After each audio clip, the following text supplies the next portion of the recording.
October 12, 2011, 2300 hours. The desert stretched endless and silent along the eastern border of the Nevada Test and Training Range, where our truck sat nose to nose with a pale dirt stripe we'd been ordered never to cross. I was shift lead that night, third watch, eyes fixed on the flats. The first sound came like a muffled fist on a distant wall, soft, deliberate, and wrong. I marked the time, 1, 2, 3. My pen scraping the logbook as the generator idled behind me, its JP8 fumes clinging to the back of my throat. The sky above was so clean it felt hollow, the ground beneath chalk white and empty, the kind of silence that makes you question your own pulse. Range control had already gone quiet. Radio channels flatlined after 2010 as they always did. Out here, that kind of silence wasn't strange, it was policy. Only one rule mattered once the sun went down: never cross the line. Not for lights, not for noise, not for curiosity. A second thump rolled through the ground. Same distance, same rhythm. I counted 3 breaths and scanned the stakes marking our boundary. Beyond the low ridge, a thin haze of dust hung motionless in the moonlight, suspended where no wind blew. I made another note. The air smelled faintly metallic, like static before lightning. Somewhere behind me, the generator coughed, and the smell of burned fuel deepened. I told myself it was just cooling metal. Still, the sound had a rhythm that didn't belong to machines or weather. I stared into that still horizon and felt the desert holding its breath with me. Before this all started, I used to think the test range was just dead space, miles of government dirt carved up for training. My detachment belonged to a joint Army support group stationed north of Indian Springs, there to recover lost drones or debris that strayed beyond the restricted airspace. If something crossed out, we went in and brought it back before any civilian could. Anything that stayed inside the line wasn't our concern. That belonged to the Air Force. It sounded simple until you realized how close inside really was, sometimes just 20 yards from where you stood. I'd been there 3 months when that night happened. The days cooked you alive, the mites cut like glass, and the wind carried the smell of iron, even when nothing moved. We'd spend hours just watching coordinates flicker on a GPS, logging empty skies. Occasionally, red flag exercises turned the air into thunder, jets streaking overhead and dropping flares that painted the desert blood orange. But our sector stayed quiet, too quiet. The stretch labeled R-4808 November on the map was forbidden ground. A dull gray box. No fly, no foot, no questions. Our boundary wasn't even marked by a fence, just a track of hard-packed sand, a few white posts, and that faint digital line blinking across the tablet screen. Still, we treated it like a cliff. Everyone knew the consequences. You crossed, you lost your post.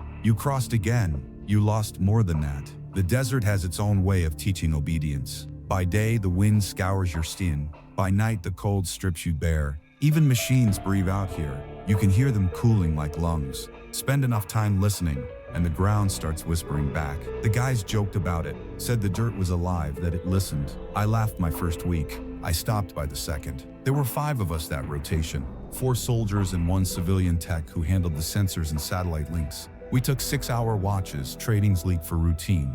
My truck carried the comms rig and recovery kit, a stripped-down 4x4 with an antenna that hummed faintly when the signal was clean. The generator at camp never stopped burning JP8. Its oily reek soaked into every inch of fabric we owned. On still nights, you could hear it breathing steady, like something alive just behind you. The thump that started it all came during one of those still hours. Red flag had ended, airspace declared cold. Range control's final message before shutdown was short and surgical. All clear, maintain grid. After that, silence. So when the ground shuddered just enough to feel it through my boots, I knew it wasn't part of any exercise. Not artillery, not aircraft, not even a sonic boom. It felt internal, like pressure shifting deep underground. The radio stayed mute. No chatter, no updates, nothing but static hiss. That silence was the part that set my nerves off. I logged the time, 2,302, and ran through my old routine from deployment. 3 heartbeats, 3 steps, 3 breaths. It kept the panic from creeping in. The generator sputtered again, the smell sharp as burnt oil. Then, out past the ridge, a red glint winked once and died. "You see that?" Hart asked from the truck. "Yeah," I said, "but leave it off record." He nodded, uneasy. We both knew we didn't have clearance to mark or even mention activity inside the restricted box. Our orders never changed. Observe, report, do not interfere. Still, something about that ridge had shifted. The desert felt heavier, like the air itself had thickened. Nothing moved, yet every nerve in my body told me movement was there, just beyond reach. The edge of the range has no walls, no guard towers, just a line of coordinates, in a place where coordinates don't mean much. Groom Lake Road cut west a few miles from us, heading straight into the forbidden zone. At night, it looked like a tunnel carved through darkness, endless and wrong. Our command post was barely more than 2 trailers and a comms tower. The Air Force handled the frequencies, we just listened when told. Everything operated on need to know, and we were at the bottom of that ladder. Every morning, white buses passed on the distant highway, unmarked, windows blacked. Contractors, locals said, ghost shifts going where even the maps stopped talking. We learned not to stare. Orders said so. Those buses returned after sundown, same route, same silence. That night, I remember the quiet between radio bursts, like it was its own language. Even the stars seemed colder, sharper. Hart fiddled with his handheld receiver, chasing phantom static. Could be a drone signal, he said. Could be nothing, I replied. I wanted it to be nothing. But deep down, I already knew it wasn't. A few hours before midnight, range control cut one of our primary channels. Only the backup remained open, carrying a single coded line, routine maintenance window. Maintain listening silence until further notice. That message meant one thing, activity inside the box. When that came down, you didn't ask questions. You held your position and kept your mouth shut. Still, the air felt wrong, too still, too expectant. I leaned against the truck door, counting again. 1, 2, 3, and the desert seemed to count with me. Then the ground spoke again. A soft, distant thump, almost tender. The kind of sound you don't hear with your ears but feel in your teeth. And that's when I realized we weren't the only ones awake out there. The second pulse came just after midnight, low and deliberate, as if something enormous beneath the desert had exhaled. The vibration rolled through my boots, a faint echo crawling up my legs, and then it was gone. I marked the time, 0005, and looked to Hart. He stood beside the truck, binoculars raised, motionless. His wristwatch blinked once, then went dead. We'd heard 100 kinds of noise out there. Drones failing, shells testing, even the tremor of distant impacts. But this wasn't any of those. It had no echo, no follow-through, just a heartbeat in the ground and silence swallowing it whole. The radio was useless. Range control still had us under blackout. That rule, the silence order, was our leash. No chatter, no distress call unless command lifted it. I stared west where the ridge curved into the dark. A faint dust cloud lingered above it, almost invisible except when the stars caught its edge. The wind had stopped completely. I left the truck, walked 20 yards along the boundary markers, keeping my flashlight dark to preserve the view.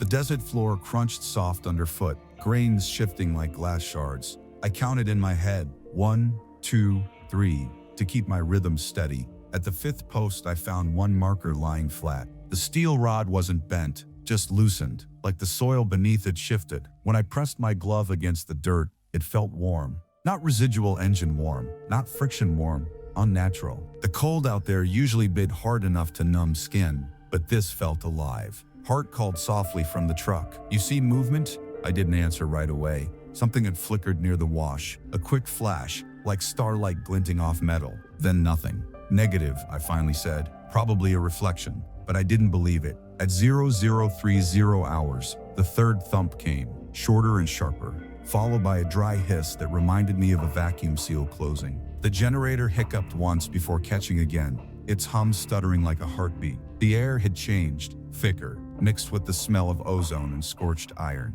I gripped the radio handset, tempted to break protocol, but the rule drilled into us was absolute. Maintain radio silence unless ordered otherwise. I hated that rule. It turned your thoughts into your only company. The minutes stretched out, each one heavy. My eyes kept drifting back to the ridge, barely half a mile west inside the restricted zone. If anything had gone down there, we couldn't touch it, not without permission.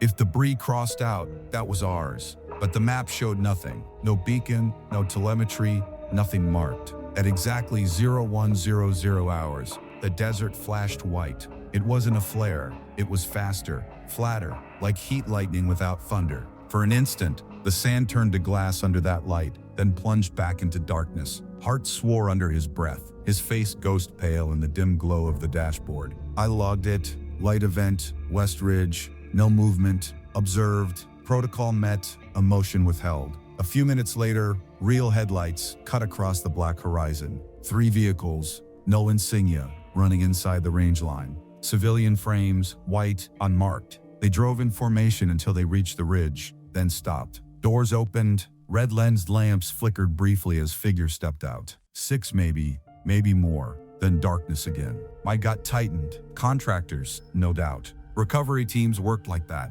silent, fast, unseen. We were told never to interfere when they operated. Only this wasn't their hour. Nobody worked under a radio blackout. I exchanged a look with Hart. He didn't speak. He didn't have to. Inside the box meant hands off, even when logic screamed otherwise. A new smell carried on the wind. Chemical, sharp, the kind that sits in your sinuses like solvent. I swallowed hard against the metallic tang coating my tongue. By 0130, even the red lamps were gone. The night went back to being endless. The generator's hum was the only sound left, low and steady, but I could tell it strained against something unseen. I sat on the tailgate, logged another entry just to anchor my nerves. 1, 2, 3. The radio popped once, static, faint as breath, then cut out again. No voice, no command. Hart glanced at me, whispering, "Interference?" I nodded, though I knew interference didn't happen here. Not this clean, not this isolated. Whatever caused it was powerful and near. I could feel pressure in my ears like the start of a dive. The ridge remained a shadow. The air grew dense, like the desert itself was inhaling. Then a new tremor whispered beneath the sand. Not loud, not even clear, just a pulse, soft as a warning. 0200 hours. The radio flickered back alive. 1 clip transmission. Hold position until further notice. Recovery operation in progress. Range Control's voice was calm, almost detached. But those words, recovery operation, carried weight. Something had landed, something that didn't belong. We were to stand by and stay put. Still, I traced a ridgeline on the GPS, barely a mile inside the box, close enough to reach in 10 minutes on foot. The temptation to move was there, chewing at the edge of discipline. Then came the wind, fast, sudden, howling low across the basin. It reeked of burnt metal and circuitry. The sand peppered our truck, hissing like rain. The low-frequency hum that followed sounded almost electrical, vibrating through my ribs. At 0230, I saw it again, a glow, faint and white, hovering low to the ground about 3/4 of a mile away. Not a flare, not headlights. It held for 3 seconds, then dissolved. Hart turned to me. "Should we call it in?" I reminded him. "Orders stand. Hold position." He nodded but didn't lower his binoculars. We watched until the last trace vanished. The silence afterward was unnatural. Usually, you'd hear something. Rotors, engines, recovery chatter. But the night stayed mute. My instincts screamed that the quiet meant danger, not peace. I stepped away from the truck, GPS in hand, watching our coordinates. Still outside the restricted zone, though barely. But a new symbol blinked near the edge of the digital map. A shaded red patch extending eastward where it hadn't been before. Range expansion. Half a mile maybe. I frowned. That update shouldn't have gone through during a blackout. I radioed a quick check, static only. Then, headlights behind us. Sharp, bright, sudden. A white pickup approached from the road, rolling slow. No markings. It stopped 50 yards out. Engine idling. Lights cutting off. Hart whispered, "That's not one of ours." I stared through the side mirror. No movement, no door opening. Just the low rumble of an engine idling too steady. After a minute, it reversed, turned and drove off into the dark without headlights. The hum in the air seemed to follow it for a few seconds, then faded. At 0330, our radio emitted 3 short beeps, the kind used for acknowledgement, then static. The air pressure shifted again, popping my ears. I thought it was over, that whatever had happened was settling down. Then the horizon flickered orange. The ridge glowed like molten steel for a heartbeat, followed by another burst of dust. I grabbed my binoculars. The plume rose straight up and froze mid-air, as if gravity had taken a pause. Hart whispered, "That's outside the line, right?" I checked the GPS. The ridge was listed 1,200 meters inside restricted territory,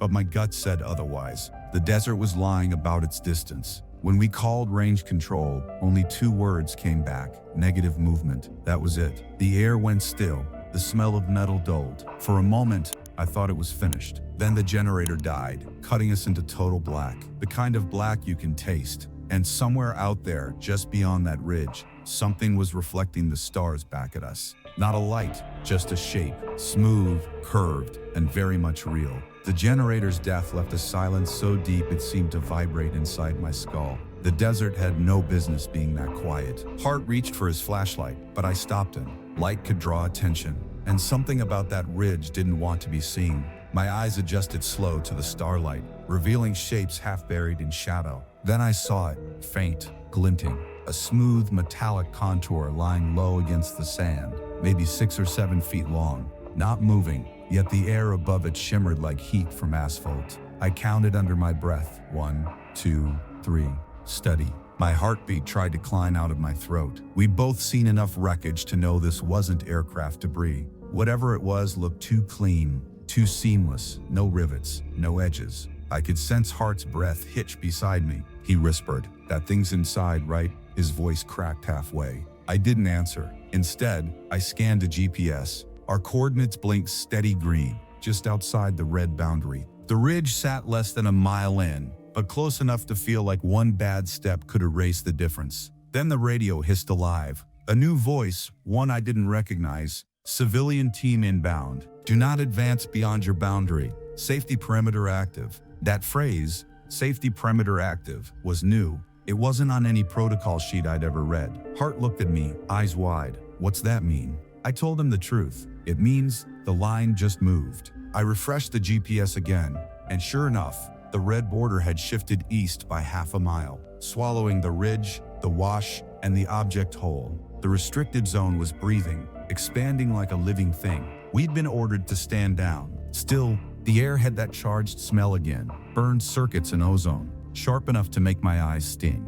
The hairs on my arms stood straight. At 0430 hours, more headlights broke the horizon from the west. 2 unmarked trucks flanking a flatbed trailer, rolling slow along the inner track. They stopped near the ridge. I counted silhouettes stepping out. 3, then 3 more. 6 total, moving with precision, like a drill team rehearsed in silence. Each wore dark suits under red-filtered headlamps, their movements methodical. One carried a handheld scanner. Another unfolded a metallic frame, maybe some kind of lifting rig. None of it looked military issue.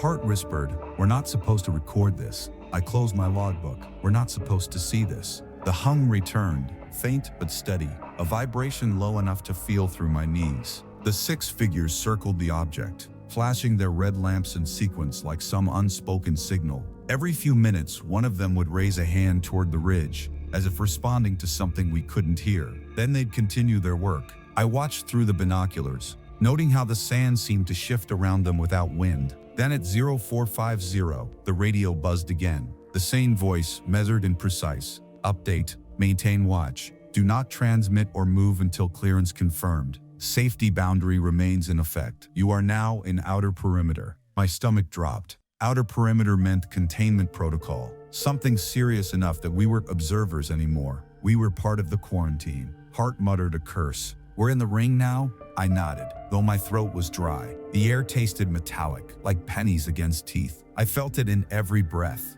We waited for the recovery team to finish, expecting the usual end. Lights fade, trucks roll, silence returns. Instead, all 6 red beams blinked out at once. Total dark. For a moment, I thought my eyes had given up, but then a faint blue glow seeped from the ground where the object lay, diffused through the dust like fog backlit from below. It pulsed once, soft, rhythmic, then disappeared. The hum stopped. The world went flat again. A minute later, the radio spat out static followed by a short confirmation. "Perimeter hold confirmed. No further activity authorized. Remain in place until sunrise." That was all. I looked back toward the ridge. The trucks out there sat dead still. No movement, no sound. Outlines barely visible against the stars. Hart leaned against the tailgate, face drawn tight. We both stared at the same patch of darkness where the blue light had been. Neither of us spoke. Time blurred after that. The desert has a way of swallowing minutes. Around 0530,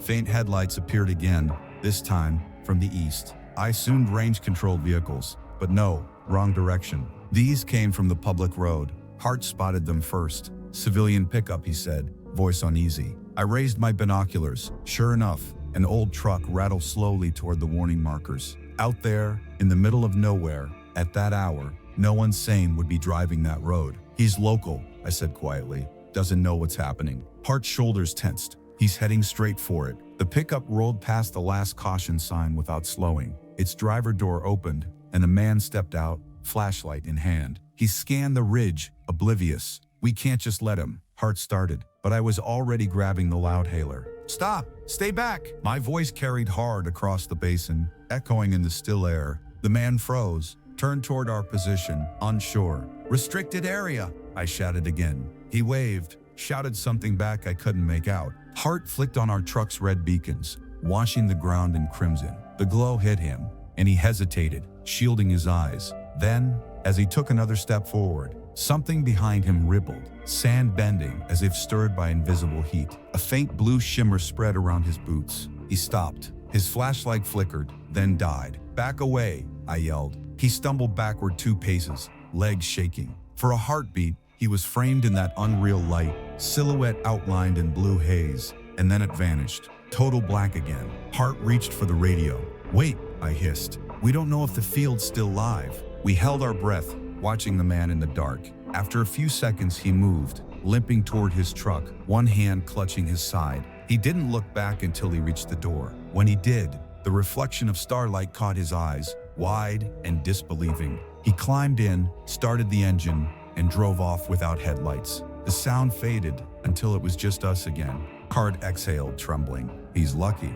Maybe, I said. The horizon had started to pale, first hints of dawn breaking over the mountains. The ridge looked quiet again, harmless even. The contractor trucks hadn't moved. The radio remained dead. Then, at 0600, a final transmission arrived. Outer perimeter stand down. Await debrief. Civilian contact safe. No medical response required. Nothing about the object. Nothing about the light. The report had already been rewritten before it even reached us. I closed my logbook and slid it into my jacket pocket. Hart watched me, weary. We're not writing this down, are we? He asked. I shook my head. Command won't want it there. He gave a hollow laugh, the kind that means he already knew. When I looked back toward the ridge, the soil near the line seemed darker, smoother, as if the ground had melted and cooled again. I didn't note it in the log. Some things didn't need ink, they just stayed with you, buried deeper than any file could reach. The wind shifted once more, carrying that faint metallic tang. I tasted it and knew this wasn't over.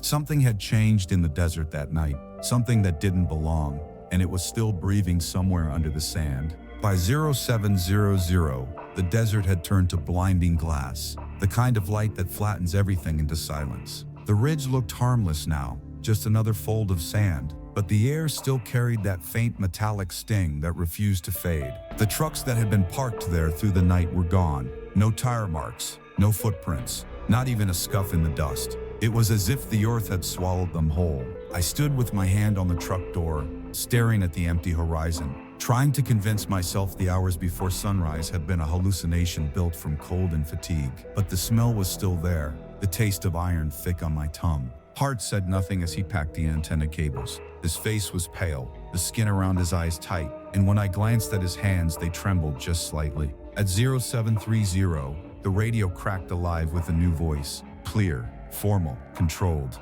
Bravo team, hold position. Security element approaching your grid. Prepare for handoff. That line dropped a weight in my gut. A handoff meant we were done, but it also meant someone higher up was coming to make sure we hadn't seen too much. I expected Air Force police. Instead, 3 tan Humvees appeared over the rise, rolling slow, dust trailing low behind them. Their windows were blacked out and markings scrubbed clean. When they stopped, 6 men stepped out, uniforms fresh, boots too clean to have seen desert work. No name tapes, no patches. The lead officer looked like he'd been carved from the same sand, expressionless, efficient. He asked for my logbook in a voice that wasn't a question. I handed it over without hesitation. He flipped through the pages, eyes moving fast, until he reached the entries from 2300 to 0600. Without a word, he tore out 2 pages, folded them, and slid them into his jacket. Then he handed the book back and said, "You'll receive updated documentation." His tone was polite, but it left no room for questions. I asked if we were cleared to leave. He shook his head once. Not yet. The rest of his men moved like parts of a machine, setting up perimeter markers and motion sensors around our trucks. Then, just before noon, 2 white utility trucks rolled in from the west. the same model I'd seen under red lights the night before. The men who stepped out wore gray coveralls with plastic visors pulled over their faces. They didn't salute, didn't speak. They went straight toward the ridge, hauling cases and tripods that gleamed under the sun. One knelt and began collecting samples of the soil with a metal scoop, sealing each batch inside small containers stamped with black serial codes. The officer who'd taken my logs stood nearby, watching them work. "You'll remain by your vehicle," he said flatly. "No recording, no radio use." I nodded, but my attention stayed on the ridge. The ground shimmered there like oil, a sheen spreading across the sand even as the wind stayed dead. My throat burned from breathing the still air.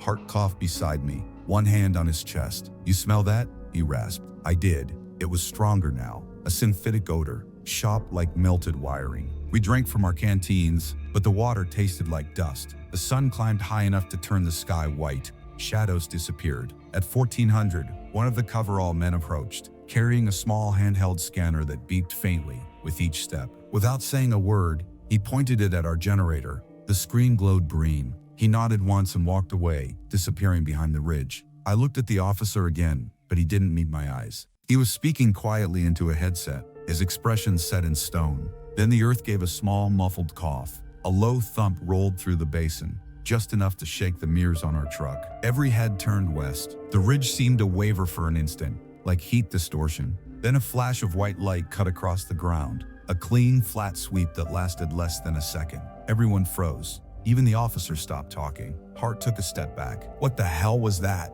No one answered. The silence that followed pressed down like a physical force. The metallic smell surged again, thick enough to sting the back of my throat. A tremor pulsed underfoot, slow and deliberate, like the heartbeat of something buried alive. The officer finally spoke, voice low but steady. "Behind your vehicle, now."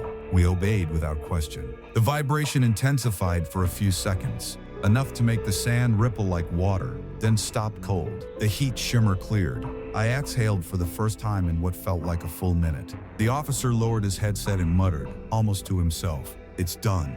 The men in gray packed their gear with frantic precision, sealing containers, spraying the ground with a mist from silver tanks that left behind a thin, reflective film. They worked in a grid, covering every square yard, moving outward in measured steps. When they finished, they placed yellow stakes along the perimeter, each one topped with a small red tag. The officer watched until the last tank was sealed, then turned back to us. "You're clear to return to base." The words were simple, but they carried the weight of a warning. We pack our gear in silence. I checked the GPS before climbing into the cab. The red boundary line on the tablet had returned to its original position, as if the expansion from the night before had never existed. The desert was rewriting itself in real time. As we drove east toward the highway, I kept checking the rearview mirror. The ridge was fading into the haze, featureless again. But for a moment, just one, I saw a reflection near the wash. A brief flash like sunlight on glass. I blinked, and it was gone. I didn't mention it. Some things you let fade before they start to follow you.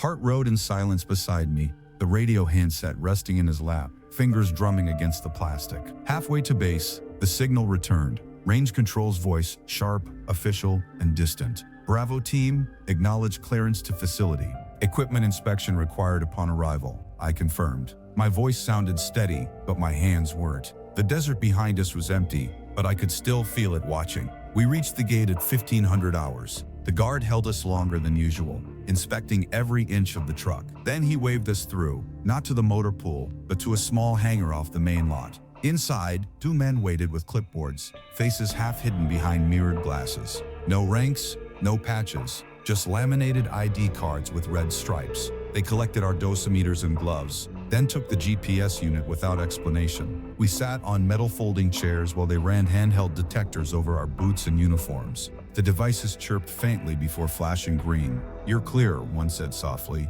"Command will debrief you shortly." His voice carried no inflection, just protocol. Hart rubbed the back of his neck. "They ever do this before?" I shook my head. "Never." The man at the table wrote in a small black notebook, ignoring us completely. We waited in that hangar for 20 minutes, surrounded by the hum of distant machinery. The smell of fuel hung heavy in the air, mixing with the metallic ghost of the ridge. When the debriefing officer finally arrived, he moved like someone who'd spent a lifetime keeping secrets. He asked short questions: what we saw, what we logged, whether we crossed the boundary. I answered each carefully, sticking to time and detail. When he asked if I made visual contact with any object, I hesitated before saying yes. His pen stopped mid-stroke. "Describe it." "Smooth," I said slowly. "Metallic, maybe 6 or 7 feet long. No markings, no movement." He nodded once, resumed writing, and said, "Submit a brief written version. Keep it factual, no speculation." Then he left us sitting there with the hum of the generator outside sounding far too familiar. That rhythm, 3 slow beats, pause, 3 again, felt like a heartbeat echoing through the concrete, the same pulse we'd heard beneath the sand. The kind of sound that doesn't leave just because you've gone home. That night I couldn't sleep. The barracks were quiet except for the distant thrum of the base generator outside my window, the same low rhythm that had followed us home from the desert. 3 beats, pause, 3 beats again, like something breathing beneath the ground. I lay staring at the ceiling, counting them the way I'd counted in the sand. 1, 2, 3, trying to convince myself it was coincidence. But memory has weight, and mine refused to lift. 2 days later, an envelope marked confidential arrived in my inbox. The paper inside was crisp, sterile, stamped with official headers. Mission Summary, Range Safety Containment Exercise. That was the title. According to the report, our detachment had assisted in a scheduled recovery drill. No mention of the object, no mention of civilian contractors, no boundary expansions, no light phenomena. Just a neat, bloodless paragraph declaring the operation complete and successful. Hart found me reading it and laughed once, dry, humorless. "Containment exercise," he said, shaking his head. "Guess that's what they're calling it now?" I folded the paper and didn't answer. My mind was back on the ridge, on that impossible shimmer, on the man who walked into the blue glow and came back limping. The image refused to leave me. That evening, after lights out, I switched on the radio by habit. Range control frequency, dead air. I turned the dial anyway, letting static fill the room. Then, faintly, through the noise, 3 short beeps. The same pattern we'd heard before the blackout. I froze, listening for words that never came. The signal faded, replaced by silence. I turned the radio off and lay there in the dark, heart pounding in time with the generator's pulse. It felt less like a coincidence now, and more like an echo, a pattern looping itself through the machinery. The next morning, I pretended everything was normal. We rotated shifts, logged routine maintenance, and acted like none of it had happened. But something in the air had changed. The silence on the range felt heavier. Even the sunlight seemed thinner, filtered through something invisible. On the 8th day, an official report came through the comms terminal. Range perimeter event concluded. No recovery data outside restricted zones. No injuries. All personnel cleared for continued duty. 2 sentences to bury an entire night. Hart stopped talking much after that. He skipped the mess hall, spent his off hours in the vehicle bay tinkering with radio equipment. One evening, he handed me a folded scrap of paper without speaking. Inside were 2 sets of handwritten numbers, radiation readings from a handheld counter. "From the dust on our boots," he said quietly. The levels were low but higher than baseline. I told him to burn the paper. He stared at it for a long time before tearing it in half and dropping it into an oil drum. I watched the ashes twist and vanish, but his expression didn't change. The next week, base security tightened. Entry logs for the west perimeter were sealed,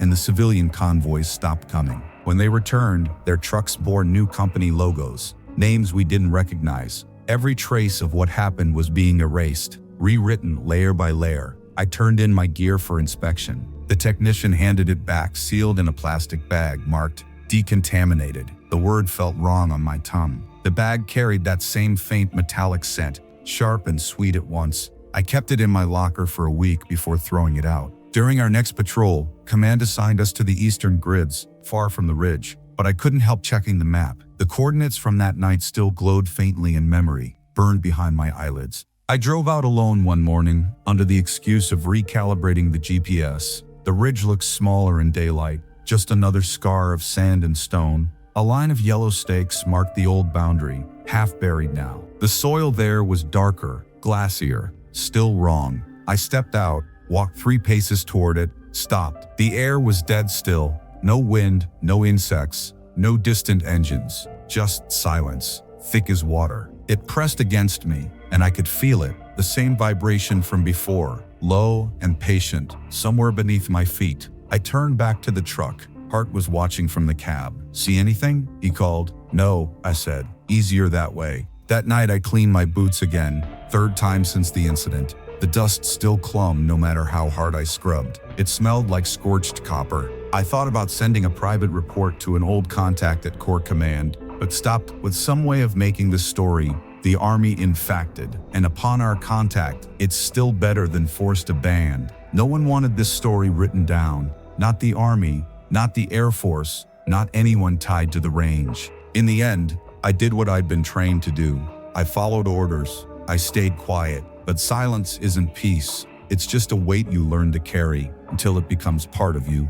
Weeks passed, but the quiet never felt right again. The ridge stayed sealed, fenced by distance instead of wire, and still I could feel it out there, breathing, watching, waiting. Hart transferred out before winter. No explanation, no goodbye. His bunk stayed empty for a month before they reassigned it. When the new guy moved in, he asked why Hart's name was scratched out of the roster in ink thick enough to bleed through the page. I told him not to ask questions out here.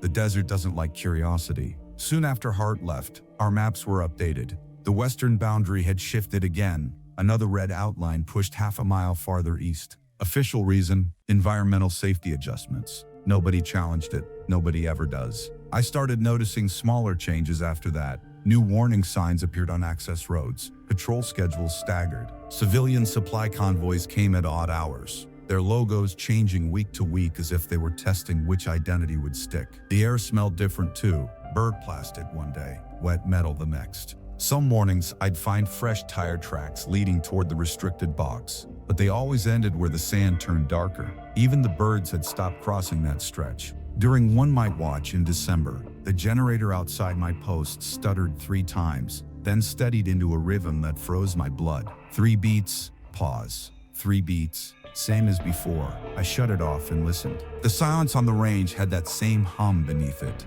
deep enough to make my teeth ache. I reported the generator malfunction the next morning, and maintenance swapped it out. The new one purred clean for a week before falling into the same pattern. By then I'd stopped sleeping. Every dream brought me back to that ridge, the plume of dust hanging motionless, the contractors with red lamps, the blue pulse beneath the sand. Sometimes I'd wake before dawn, convinced I could still taste the metallic tang in the air. I tried to keep busy, but the base itself was changing. Rooms were sealed off, new locks installed on doors that used to stay open. A rumor spread that a civilian medical team had been stationed in one of the lower hangars. No one ever saw them, but lights burned there all night. I stopped looking for explanations. On the morning of January 3rd, I drove west under the excuse of checking new boundary markers. The sky was clear, cold, the color of bone. When I reached the ridge, I saw the stakes half buried again. The sand looked smoother now, almost fused. I stepped out, walked to the line, and crouched.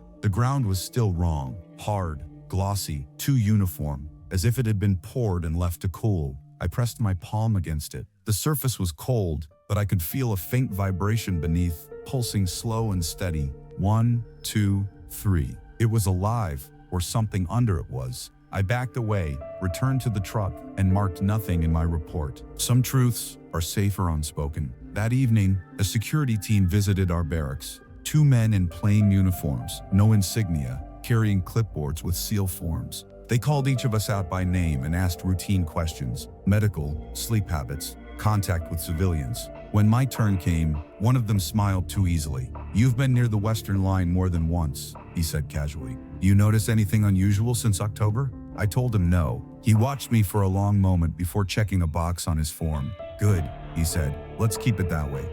After they left, I sat outside under the sodium lights and listened to the wind scrape across the hangar roofs. It carried that same metallic scent I'd stopped pretending not to notice. The others went back to their bunks. I stayed there until the lights dimmed and the sky went black again. Somewhere out beyond the horizon, something echoed. A low, rhythmic pulse that might have been machinery or might have been memory. It rolled through the desert like thunder with no storm attached. I didn't write it down. Some things don't belong in logs. By the end of the month, new maps arrived again. The boundary had expanded east another mile. The ridge itself was now deep inside restricted territory, marked red from edge to edge. Official reason? Seismic instability zone. I stared at that line for a long time, then folded the map and slid it into my locker. That night, as the generator outside settled into its slow mechanical breathing, I lay awake counting to 3 over and over, waiting for the silence to break. It never did. But I could feel it pressing against the walls, patient as time.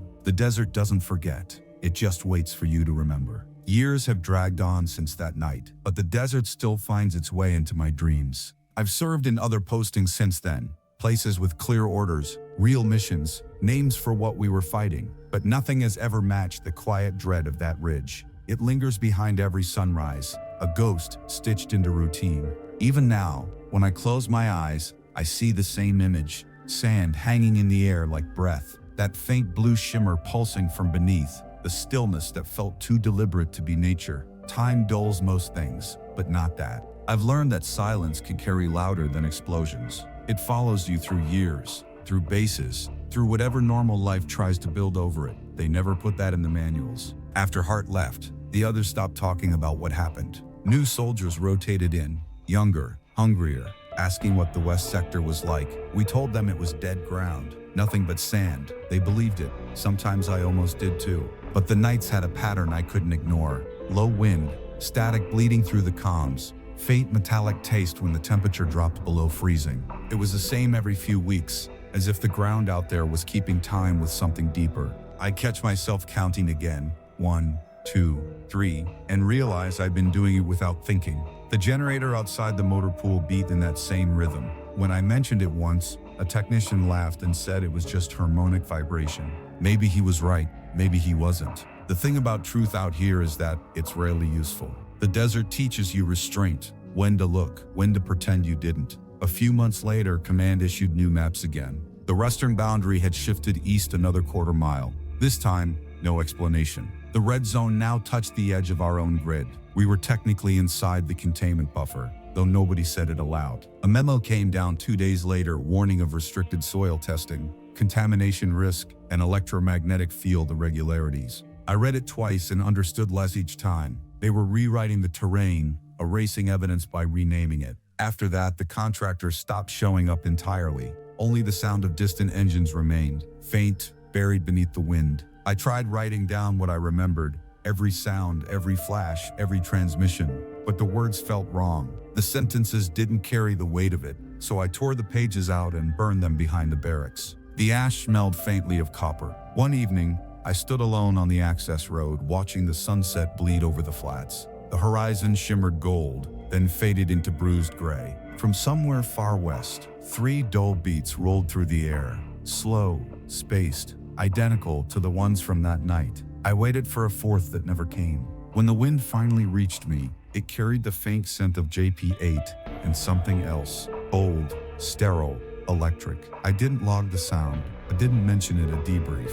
Some things you log once and never again. The weeks turned into years. The desert stayed the same. Transfers came and went. Names changed on rosters, and still the line crept east. On the surface, nothing ever happened. Underneath, everything did. Sometimes I wonder what became of Hart, whether he made peace with the silence, or if it followed him too. You don't survive a night like that, you just live past it. When I finally rotated out of Nevada, they made us sign one last non-disclosure agreement, thicker than any field manual. Operational security, they said.